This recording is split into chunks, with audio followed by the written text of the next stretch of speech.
ওড়না দিয়েছিল, কিন্তু বৃষ্টিতে ভিজে নাজেহাল অবস্থা হয়ে গেছে। সরু রাস্তার বড় বড় কদম ফেলায় আবির মেঘের থেকে কিছুটা এগিয়ে গেছে। প্রবল বৃষ্টিতে মেঘ হাঁটতে পারছে না। আবিরের সামনে থেকে মেঘের দিকে তাকালি মেঘ তেজপূর্ণ কণ্ঠে বলে উঠল, আপনি আমায় ফেলে চলে যাচ্ছেন কেন? দেখছেন না আমি ভয় পাচ্ছি? আবিরের পদযুগল থমকে গেছে। এক পলক সামনে তাকালো, পুনরায় আর চোখে যে গুরুগম্ভীর কণ্ঠে বলে উঠল, কোলে নিতে হবে? মেঘ শশব্যস্ত হয়ে আবিরের দিকে তাকালো। সহসা মনে পড়ে গেছে আবিরের সঙ্গে কোনো এক বিকেলে বৃষ্টিতে ভেজার ঘটনা। সেদিন হোঁচট খাওয়ার পরপরই আবির কোলে তোলার ঘটনা মনে পড়লেই মেঘ থতমত খেয়ে বলল, না না, আপনি শুধু আমার কাছাকাছি থাকুন। আবির নিজের হাত বাড়ালো। মেঘ এক হাতে আবিরের হাতটা ধরার চেষ্টা করলো, কিন্তু মেঘের ছোট্ট হাতে আবিরের মোটা হাতটা ঠিক মতো ধরতে না পেরে সহসা দুহাতে আবিরের বাহু চেপে ধরল। আবির চাপা স্বরে বলল, মুরগির কলিজা নিয়ে রাতে ঘুমাস কী করে তুই? মেঘ ঠোঁট উল্টিয়ে আবিরের দিকে তাকিয়ে আবারও বিদ্যুৎ চমকালো। মেঘ ভয়ে দুহাত আবিরের বাহু আরও শক্ত করে ধরেছে। আবিরের নিজের অন্য হাতে মেঘের হাত উপর রেখে কোমল কণ্ঠে বলল, ভয় পাস না, আমি আছি তো। আবিরের স্পর্শ, সেই সঙ্গে মোলায়েম কণ্ঠে বলা ছোট্ট একটা কথাতেই মেঘের মন থেকে ভয় ডর সব একবারে চলে গেছে। দীর্ঘ নিঃশ্বাস ছেড়ে আকাশের পানে চেয়ে মুচকি হেসে বলল, আমার আবির ভাই আমার পাশে থাকলে আর কিচ্ছু চাই না। যদি আজ আমার মৃত্যু হয়, তবে যেন আবির ভাইয়ের বুকে মাথা রেখে মরতে পারি। আস্তে আস্তে মেঘের ভয় অনেকটা কেটে গেছে। আবিরের হাঁটার সাথে তাল মিলিয়ে মেঘও নিজের মতো হাঁটছে। তবে আবিরের হাতে একেবারে যেন ছাড়ছে না। মেঘ আর আবিরের ফুপিদের বিষয় টুকিটাকি কথা বলছে। এত বছর আবিরকে নিয়ে তেমন মাথা না ঘামালেও এখন আবিরের ব্যাপারে মেঘের খুব চিন্তা। মেঘ আচমকা প্রশ্ন করে বসলো, আবির ভাই, আপনি কি এখনও সিগারেট খান? আবির ভুরু গুটিয়ে বলল, না, কেন? সত্যি করে বলুন, আপনি কবে সিগারেট খাওয়া শুরু করেছিলেন আর কবে শেষ করেছেন, নাকি এখনও খান? রোমান্টিক আবহাওয়ায় মেঘের এমন প্রশ্ন আবিরের কাটা ঘায়ে নুনের ছিটের মতো লাগছে। আবির কড়া গলায় বলল, এখন এসব প্রশ্ন করার সময়? মেঘ গাল ফুলিয়ে চোখ নামিয়ে ধীর কণ্ঠে বলল, তার মানে আপনি এখনও সিগারেট খান? আবির বিরক্ত হয়ে মেঘের দিকে তাকালো। পরপর এদিক সেদিক তাকিয়ে গম্ভীর কণ্ঠে বলল, আমি মিথ্যা কথা বলি না মেঘ। তারপর যদি তোর আমাকে বিশ্বাস করতে কষ্ট হয়, তাহলে আমার কিছু বলার নেই। মেঘ হতবাক হয়ে গেছে। আবিরকে ইদানিং কিছু বললেই ছাদ করে ওঠে। বিশেষ করে বিশ্বাস নিয়ে কথা বললে তো উপায়ই নেই। মেঘ মনোযোগ দিয়ে এতক্ষণ আবিরকে দেখে প্রশ্ন করল, কি হয়েছে আপনার? এভাবে কথা বলছেন কেন? আবির জোর গলায় বলা শুরু করলো, আমি কখনো কারো বিশ্বাস ভঙ্গ করিনি, তোরও তো নয়ই। সিগারেট আমার নেশা না। যখন কোনো বিষয় খুব বেশি রেগে থাকি, দিশা পিশা পাই না, তখন একটু একটু সিগারেট খেতাম, এইটুকু। তারপরে এত বছর হাতে গোনা কয়েকটা সিগারেটই খেয়েছি। এসব এখন অতীত। সিগারেট ছেড়েছি বহুদিন হলো, ছুঁয়ও না পর্যন্ত। সেই দিন পর তুই কোনো দিনই আমার হাতে সিগারেট দেখেছিস? রুমে পেয়েছিস, নাকি আমার গায়ে সিগারেটের গন্ধ পেয়েছিস? তবুও কেন এত অবিশ্বাস? তোর সন্দেহ তালিকায় কেন সবসময় আমার নামটাই থাকে? এখনও এই মানুষটাকে একবারে বিশ্বাস করা যায় না? আবির একরাশ হতাশা নিয়ে কথাগুলো বলছে। শেষ প্রশ্নগুলো বলার সময় আবিরের গলা কাঁপছিল। অজানা এক ক্রোধে আবির আবার দমদমে স্বরে বলল, তানবীরকে কল দিয়ে তোকে নিয়ে যেতে বলি। মেঘ আর্তনা করে উঠল, কেন? আর যাই হোক, আবির কখনো কাউকে জোর করবে না। অন্তপক্ষে তাকে বিশ্বাস করতে তো নয়। আমার সত্যি গাড়িটা নিয়ে আসা উচিত ছিল। মেঘ মায়াবী দৃষ্টিতে চেয়ে শীতল কণ্ঠে বলল, আপনি এভাবে কথা বলছেন কেন? আমি আপনাকে বিশ্বাস করি, অনেক বেশি বিশ্বাস করি। সত্যি বলছি, ভাইয়াকে কল দিবেন না প্লিজ, আমি আপনার সাথেই যাব। আবির উদাসীন কণ্ঠে বলল, যেখানে তুই আমাকে বিশ্বাস করতে পারছিস না, সেখানে তোর বাবা মায়ের চোখে তো আমি মস্ত বড় অপরাধী হয়ে যাব। তোর জ্বর হলে কেউ আমায় ছেড়ে কথা বলবে না। আবির দুপা এগুতি মেঘ এক হাতে আবিরের আঙ্গুল ধরার চেষ্টা করে, কিন্তু আবির আঙ্গুল ছাড়িয়ে এগিয়ে যেতে মেঘ তড়িঘড়ি করে আবিরের সামনে গিয়ে সরাসরি আবিরের শার্ট আঁকড়ে ধরে সাপাই দেওয়ার মতো করে আকুল কণ্ঠে বলে উঠল, আমি আর কোনোদিনও আপনাকে এমন কথা বলবো না। আপনাকে কখনো অবিশ্বাস করব না। আপনি যা বলবেন, যে অবস্থাতে বলবেন, আমি সাথে সাথে বিশ্বাস করে ফেলবো। প্লিজ আপনি রাগ করবেন না, প্লিজ, আমি কানে ধরছি। এতক্ষণ আবির শক্ত থাকলেও মেঘের শেষ বাক্য আবির তৎক্ষণাৎ মেঘের হাত চেপে ধরল। মেঘের হাত কখনো আবিরের বুকে ছিল, সবেমাত্র কানে ধরা যেন হাত তুলতে যাচ্ছিল, তার আগে আবির আটকে দিয়েছে। আবিরের রাগ মুহূর্তে দমে গেল। ভারী কণ্ঠে বলল, অতি সামান্য কারণে আবির কাউকে এত বড় শাস্তি দিবে না। মেঘ ফের বলে উঠল, আপনি রাগ করলে আমার খুব ভয় হয়। আবির অনুচিন্তিত মনে শুধালো, কিসের ভয়? মেঘ বিড়বিড় করে বলল, আপনাকে হারানোর। ঝুম বৃষ্টিতে মেঘ বিড়বিড় করে বলা কথাটি আবির ঠিক মতো বুঝতে পারেনি। শিওর হতে আবির পুনরায় শুধালো, কি বললি? মেঘ কিছু না বলে আবিরের উপরে মাথা ঠেকালো। অনেকক্ষণ যাবৎ বৃষ্টিতে ভেজার কারণে মেঘের শরীরে ঠান্ডা হয়ে যাচ্ছে। আকস্মাৎ ভয়ে আবিরের বুক কাঁপছে। মেঘের শরীর যদি আবারও খারাপ হয়? আবির তড়িঘড়ি করে বলল, শরীর খারাপ লাগছে? মেঘ সহসা আবিরের থেকে দূরে সরে দাঁড়ালো। প্রিয় মানুষের সাহচর্য পেলে মানুষ সব ভুলে যায়। মেঘের ক্ষেত্রেও তাই হয়েছে। ঘোরের মধ্যে কখনো যে আবিরের বুকে মাথা রেখেছে সেটা খেয়ালই করেনি। আবির ডাকতে মেঘের ঘোর কেটে গেছে। লজ্জা মাথা নিচু করে সামনে এগিয়ে যাচ্ছে। আবির পিছু পিছু ডাকছে, কিন্তু মেঘ তাকাতে পারছে না। আবির এগিয়ে গিয়ে মেঘের মাথায় কিছুটা উপরে দুহাত রাখলো, যেন সরাসরি বৃষ্টির পানি মাথায় না পড়ে। মেঘ চোখ তুলে তাকিয়ে দেখল, একবার পুনরায় লজ্জায় চোখ নামিয়ে নিল। আবির ভাই মানুষটা কেমন জানি, এই রাগ করে, এই আবার ভালোবাসার চাদরে মুড়িয়ে নেয়। ওনার মন বোঝার সাথে পৃথিবীর কারণে কিছুটা এগুতে মেঘ চা খাওয়ার জন্য বায়না ধরেছে, অথচ আবির খোঁজে মেডিকেল শপ। নিজের ইচ্ছেকে প্রাধান্য দিতে গিয়ে অসময় মেঘকে নিয়ে বৃষ্টিতে ভিজে এখন নিজেই টেনশন করছে। মেঘের সেদিকে খেয়াল নেই। সে নিজের মতো ঘুরছে আর চায়ের দোকানে খুঁজছে। জীবনে প্রথমবার গভীর রাতে বৃষ্টিতে ভিজছে। মেঘের মন এমনিতেই খুব উতলা হয়ে আছে, তার উপরের সাথে আবির ভাই। বাসার সব চিন্তা ভুলে বৃষ্টি উপভোগ করছে, আর আবিরের সঙ্গে খুলসুটিতে মেতে আছে। অবশেষে একটা চায়ের দোকানে মেঘকে বসিয়ে আবির পকেট থেকে ফোন আর ওয়ালেট বের করে।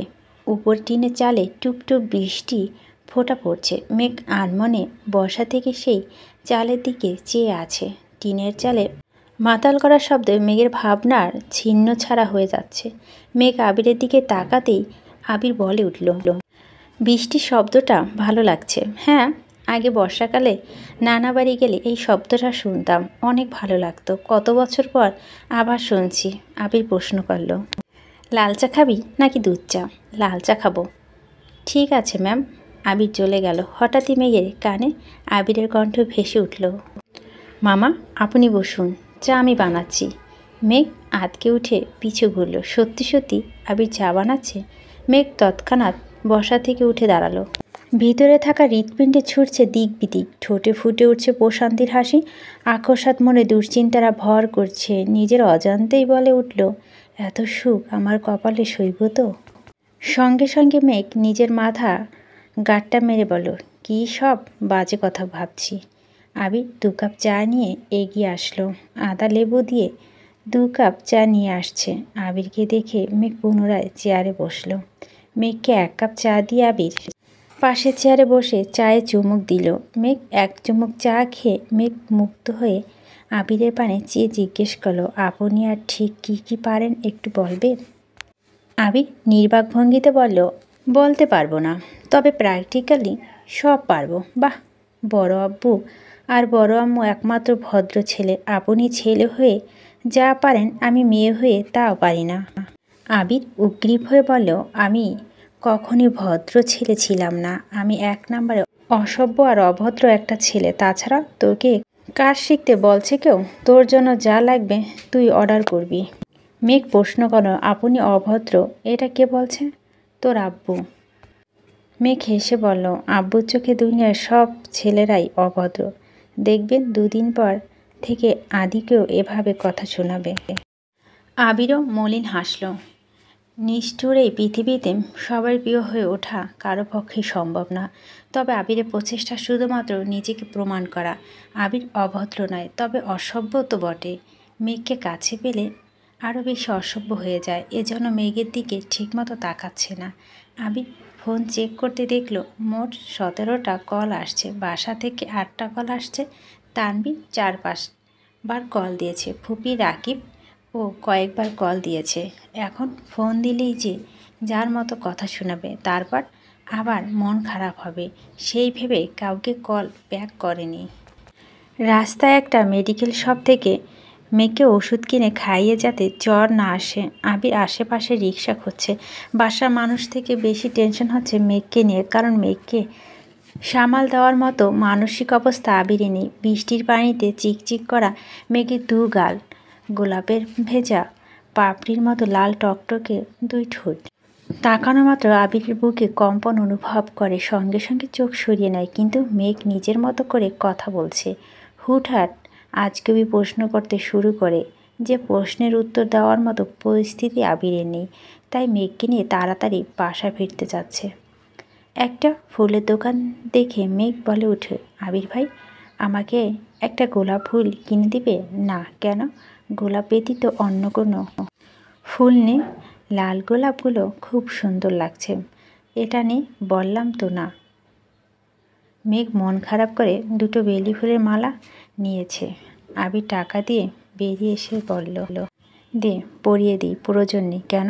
কারণ এগুলো মিমের জন্য নিয়েছি। ওয়েট, আরও কয়েকটা নিয়ে আসি। লাগবে না। আমার জন্য আনলে লাল গোলাপ নিয়ে আসুন।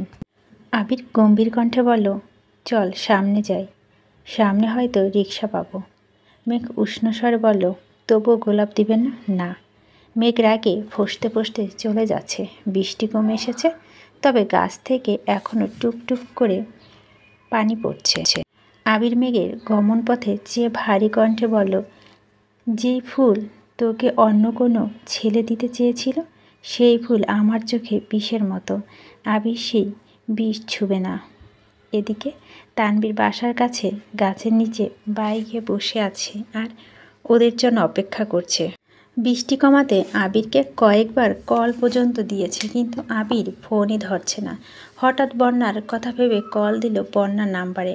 অনেক দিন পর বন্যার ফোনে কল ঢুকছে। প্রথমবার রিসিভ হলো না, দ্বিতীয়বার রিসিভ করার সঙ্গে সঙ্গে বন্যা প্রশ্ন করলো, হ্যালো, কে? তানভীর কপাল গুটিয়ে বলল, বাহ, এত অপরিচিত হয়ে গেলাম। বন্যা তৎক্ষণাৎ বলে উঠল, সালাম দিয়ে। সালামের উত্তর দিল, সরি ভাইয়া, নতুন ফোন, তাই নাম্বারটা সেভ ছিল না। ও আচ্ছা, ফোন কবে কিনলা? আজকেই কিনেছি। আপনি কি বাহিরে? হ্যাঁ। কেন? বৃষ্টি বাতাস এসবের শব্দ হচ্ছে মনে হয়। ও আচ্ছা, গাছতলায় বসে আছি তাই এমন শব্দ হচ্ছে। গাছতলায় কেন? এমনিতে একটু কাজ ছিল। রাতে খেয়েছো? জি। আপনি? হ্যাঁ, ফুপিদের বাসায় খেয়ে আসলাম। ফুপিরা কেমন আছেন? আলহামদুলিল্লাহ, ভালো। আচ্ছা, ভালো থাকুন। রাখি এখন? কেন? ঘুমাবো। আচ্ছা, ঘুমাও। তানভীরের কথা শেষ হওয়া মাত্রই আবির আর মেঘ আসছে। যথারীতি 3 জনে কাক ভেজা হয়ে বাসায় ফিরছে। রাত 11টা উপরে বেজে গেছে, অথচ 3 ভাই সোফায় বসে আছে, কাঠগলায়। মেঘ, আবির আর তানভীর। মেঘ হাঁচি দিতেই আবির মাথা নিচু করে কপাল গুটিয়ে চোখ বন্ধ করে দাঁতে দাঁত চেপে ধরেছে। আজ একটা ঘূর্ণিঝড় হতে চলছে, যার সূচনা মেঘের একটা হাঁচি করে দিল। আবির মাথা নিচু করে মেঘকে আস্তে করে বলল, রুমে যা। মেঘ কোনো দিকে না তাকিয়ে ভেজা জামা নিয়ে নিজের রুমের দিকে ছুটছে। ড্রয়িং রুমে সিঁড়ি সব ভিজে গেছে। আলী আহমেদ খান মেঘের দিকে একবারে তাকিয়ে পুনরায় আবিরদের দেখল। গম্ভীর কণ্ঠে প্রশ্ন করল, তোদের এই অবস্থা কেন?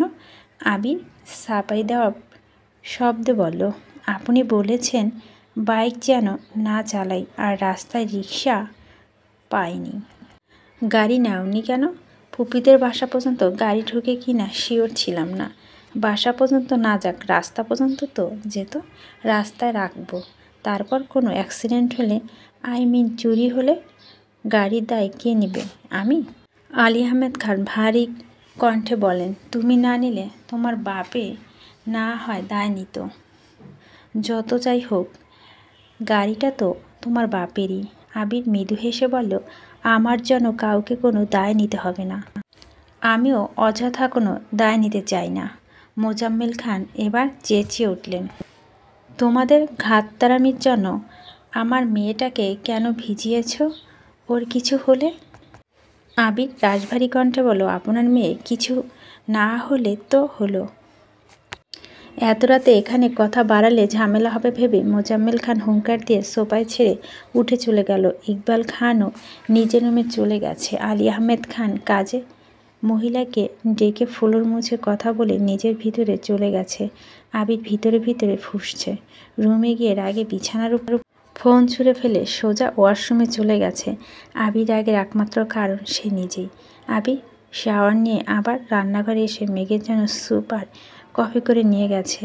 মেঘকে ডাকতে মেঘ দরজা খুলে স্বাভাবিক কণ্ঠে বলল, ভিতরে আসুন। আবুর গুরুতর কণ্ঠে বলল, না থাক, এখন আবার চেয়ে তোর আব্বুকে ডাকবি? মেঘ আহাম্মকের মতো তাকিয়ে থেকে খাবারগুলো নিল। আবির সঙ্গে সঙ্গে চলে গেল। তানভীর ফ্রেশ হয়ে আবিরের রুমে আসছে। মূলত মিনহাজদের ব্যাপারে কথা বলতে এসেছে। আবির অ্যাক্সিডেন্টের পর থেকে মেঘের মতো আবির ওদের ব্যাপারে মাথা ঘামায় না। তানভীরদেরকেও প্রথমে 1-2বার জিজ্ঞেস করলে এরপর থেকে একবারের জন্য তাদের কথা জিজ্ঞেস করেনি। তানভীর আজ নিজ থেকে কথা বলতে আসছে। আজ শুক্রবার, ফুপির বাসাতে আজকে সবাই দাওয়াত। নামাজ পড়ে সবাই রওনা দিয়েছে। আবির, তানভীর আর মেঘ, মিম, আদি, ইকবাল খান গাড়িতে যাচ্ছে। বাকিরা আলী আহমেদ খানের গাড়িতে। আরিফ, আসিফ দুজনেই গলির মোড় থেকে ওনাদের এগিয়ে নিয়ে গেছে। মিম আরিফকে দেখে বড় করে ভেঙচি কাটল। আত্মীয় সম্পর্কের খাতিরে আরিফ মৃদু হাসল। মেঘ মিমকে সারাদিন সামলে রেখেছেন, যেন কোনোভাবে কোনো অঘটন না ঘটায়। খাওয়া দাওয়ার পর্ব শেষ করে বিকেলের দিকে বাসার উদ্দেশ্যে রওনা দিয়েছে। আগামী পরশু থেকে রমজান শুরু, তাই ফুপি জোরাজুরিতে আজই সবাইকে আসতে হলো। ফুপির সাথে সবাই খুব ফরমাল সম্পর্ক। আবিরা ফুপিকে যতটা আপন করে নিয়েছে, তত কঠিন ততটা পারছে না। মাঝরাতে হঠাৎই আবিরের ফোনে কল বাজছে। আবির ঘুমের ঘরে প্রথমে কেটে দিয়েছে। খানিকক্ষণ বাদে আবারও ফোনে কল বাজতেছে। আবির কল রিসিভ করে ঘুমন্ত অবস্থায় জিজ্ঞেস করল, কে? পেতনি। আবির ঘুমের ঘরে মুচকি হাসল। ঠোঁটের কোণে হাসি রেখে বিমোহিত কণ্ঠে জানতে চাইল, আবির কি কোনো অন্যায় করেছে? তা না হলে মাঝরাতে পরিবদলে পেতনি কেন কল দিয়েছে আমায়? হ্যাঁ, আপনি মস্ত বড় অপরাধ করেছেন। আবিরের চোখ বন্ধ, এখনও ঘুমের রেশ লেগে আছে চোখে মুখে। আধ ঘুম থেকে আবির পুনরায় প্রশ্ন করল, সর্বনাশ, অপরাধটা কি বলা যাবে? মেঘ নিচু কণ্ঠে বলল, আপনি আমার প্রথম কলটা ধরলেন না কেন? আবির চোখ মেলে ফোনের দিকে তাকালো। তড়িঘড়ি করে কল লিস্ট চেক করলো। ঘুমের ঘরে কল কেটে ঘটনা মনে পড়ল। মাথা চুলকে ঠান্ডা কণ্ঠে বলল, উফ সরি। ঘুমের মধ্যে কিভাবে বুঝবো যে আপনি কল দিয়েছেন? সরি। সদ্য ঘুম থেকে ওঠা আবিরের ভাঙা ভাঙা কণ্ঠে শুনে মেঘ হৃদয়স্পন্দ বেড়ে গেল। মনে হচ্ছে কি যেন হৃদয় ছুরি নেয় তোলপাড় চালাচ্ছে। সব কিছুই যেন মুহূর্তে তছনছ করে দিবে। মেঘ বুকে মা প্রকোষ্ঠে হাত রেখে নিজেকে সংযত করে ধীর স্থির কণ্ঠে প্রশ্ন করল, সেহরি খাবেন না? উঠুন। আবির নিরস গলায় বলল, না খেয়ে কত রমজান কাটিয়েছি, এখন না খেয়ে রোজা রাখা অভ্যাস হয়ে গেছে। মেঘ শক্ত কণ্ঠে বলল, না খেয়ে থাকবেন কেন? তখন তো আর কেউ কল দিয়ে জাগিয়ে দিত না আমায়। মেঘ চাপা স্বরে বলে উঠল, এখন যেহেতু জাগিয়ে দিচ্ছি, তার মানে বুঝতে হবে অভ্যাস পরিবর্তন করার সময় এসে গেছে। তাছাড়া উঠেন, আমি রাখছি। আবির তপ্ত স্বরে ডাকল, মেঘ। জি। নিজেকে সব কিছুতে জড়িয়ে রাখিস, কোনো একটাকে কেন্দ্র করে চলো পরবর্তীতে তা ব্যাখ্যাসহ করতে পারবি না। মেঘ কপাল কুটিয়ে গম্ভীর কণ্ঠে শুধালো, রাত বিরাত এসব কি কথা বলছেন? উঠবেন নাকি উঠবেন না বলুন? আরে বাবা, এখনই উঠছি, হাত মুখটা ধুয়ে আসছি। ওকে। মেঘ কল কেটে তাড়াতাড়ি নিচে আসছে। ততক্ষণে টেবিলের খাবার রেডি। প্রথম রোজা বলে আজ আদি উঠেছে। আবির হাত মুখ ধুয়ে কিছুক্ষণের মধ্যে নিচে আসছে। আসার সময় তানবীরকে ডেকে নিয়ে আসছে। মেঘের বিপরীতে বসতে বসতে আবির অল্প করে ভুরু নাচালো। মেঘ প্রখরতা হেসে চিবুক নামিয়ে নিল। খাওয়া শেষ করে যে যার মতো রুমে চলে গেছে। আবির নামাজে যাওয়ার জন্য রেডি হচ্ছে। মেঘ রেস্ট নেওয়ার জন্য একটু শুয়েছে। বন্যাকে নেটে দেখে সঙ্গে সঙ্গে কল দিল। বন্যা কল রিসিভ করার মাত্রই মেঘ বলে উঠল সালাম দিয়ে, সেহারি খেয়েছিস জানো? মাত্রই খেয়ে আসলাম। তুই খেয়েছো বেবি? হ্যাঁ খেয়েছি, এখন রেস্ট নিচ্ছি। বন্যা ঠাট্টা স্বরে বলল, সাবধান, রোজা রমজানের দিনের বেলায় মনকে সংযত রাখিস। আবির ভাইকে ঢ্যাপ ঢ্যাপ করে দেখিস না, আর ওনার নিয়ে বেশি ভাবিস না। মেঘ স্বাভাবিক কণ্ঠে বলল, ওনাকে দেখব কিভাবে? উনি সারাদিন অফিসে থাকবেন। আচ্ছা একটা কথা বলবি? কি? আমি যদি রোজা রেখে পাঞ্জাবি আর টি শার্ট পেন্ট করি তাহলে কি আমার রোজা হালকা হয়ে যাবে? বন্যা হাসতে হাসতে বলল, হ্যাঁ হয়ে যাবে, কারণ তুই রং করতে করতে আবির ভাইয়ের কথা ভাববি। তাই দিনের বেলা জামা কাপড়ের দিকে ভুলও তাকাবি না, বুঝলি? আচ্ছা ঠিক আছে, নামাজের সময় হয়ে যাচ্ছে, রাখছি। বন্যা কল কাটতেই দেখলো তানবীর আইডি থেকে মেসেজ আসছে। ছোট করে লেখা, সেহরি খেয়েছো? বন্যা উত্তর দিল, জি আলহামদুলিল্লাহ। আপনি খেয়েছেন? হ্যাঁ।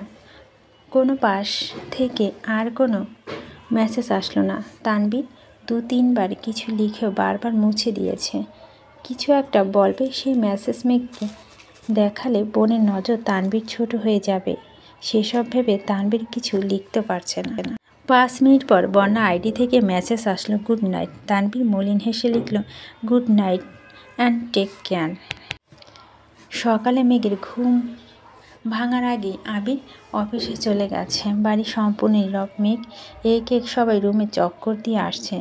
মিম আর আদি টেনশনে আছে। তানবীর, আবির, আলী আহমেদ খান কেউ বাসা নেই। বাড়ির দিন করতে নিজেদের রুমে কোরআন শরীফ পড়ছে। মেঘ ঘুম ফিরে নিজের রুমে এসে শাওয়ার নিয়ে উজু করে সেই কোরআন শরীফ পড়তে বসেছে। ইফতারের আগ মুহূর্ত আবিরা বাসায় ফিরেছে। প্রথম রোজা, তাই মালিহা খান বারবার সবাইকে বলে দিয়েছেন যেন ইফতারের আগে চলে আসে। মেঘ শরবত বানাচ্ছে, মিম মেঘদের সাহায্য করছে, আর আদি দুপুর থেকে সোফায় পড়ে আছে। 10 মিনিট পর পর জিজ্ঞেস করে, মেঘাপু আর কতক্ষণ? পরে আজান দিবে। মেঘ আর মিম আদিকে বুঝিয়ে রাখতে রাখতে নিজেরাই ক্লান্ত হয়ে গেছে। আদি এই যে সোফায় শুয়ে আর উঠতে পারছে না। আদি ইফতারের আগে আগে এসে আদিকে কোলে করে চেয়ার নিয়ে বসেছিল। চেয়ারে বসে আদি হেলান পড়ে যাচ্ছে। আদির অবস্থা থেকে মিম মিটিমিটি হাসছে। আলী আহমেদ খান কণ্ঠে বললেন, এভাবে হেসো না, এমন দিন সবাই পার করে আসছে। সঙ্গে সঙ্গে মিম হাসি থেমে গেছে। চুপচাপ ইফতার করতে বসে পড়েছে।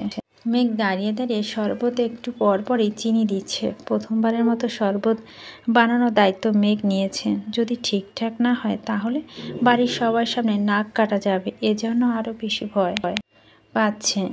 আবারও চিনি দিতে যাবে, তখনই আবির মৃদু স্বরে বলল, আর কত চিনি দিবি? থাম এবার। তোর চিনি দেওয়া দেখে একদিনই সবার ডায়াবেটিস হয়ে যাবে। মেঘ কপাল গুটিয়ে তাকালো, কিন্তু কিছুই বলল না। তানবীর বলে উঠল, প্রথমবার শরবত বানাচ্ছ? এই অবস্থা, সপ্তাহখানিক বানালে অভ্যাস হয়ে যাবে। আকলিমা খান রান্নাঘর থেকে আসতে আসতে প্রশ্ন করলেন, তানবীর সবসময় তো তুমি শরবত বানাও, এবার দায়িত্ব মেঘকে দিয়েছ কেন?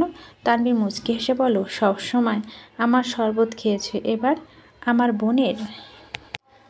বোনের হাতে শরবত খাবে, সমস্যা কি? এই রমজানে যেমন স্পেশাল তেমন শরবতটা স্পেশাল হবে। রমজান স্পেশাল কেন?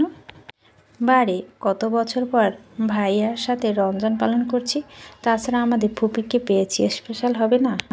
হ্যাঁ অবশ্যই। ব্যস্ততার মধ্যে রমজান কাটছে সবার। ঈদের ছুটির জন্য বেশিরভাগ কাজে আগেভাগে শেষ করে রাখছে। সময় করে ইকবাল খান সিলেট আর মোজাম্মেল খান সব কিছুর জন্য রাজশাহী গেছেন। আলী আহমেদ খান আর আবির মিলে অফিস সামলাচ্ছেন। আলী আহমেদ খান ইফতারের আগে বাসায় চলে গেলেও আবির প্রতিদিনই ফিরতে পারে না। আব্বুর অফিসের কাজ শেষ করে নিজের অফিসে যাওয়ার আগে মাঝে মাঝে রাস্তাতে মাগরিবের আজান পড়ে যায়। মাঝে মাঝে রাকিবদের সাথে ইফতার করে, কিন্তু প্রতিদিনই মাগরিব নামাজের পরপর মেঘ কল দেয়। কল দিয়ে প্রথম প্রশ্নটা থাকে, ইফতার করেছেন, কি খেয়েছেন? দ্বিতীয় প্রশ্ন, বাসায় কখন আসবেন?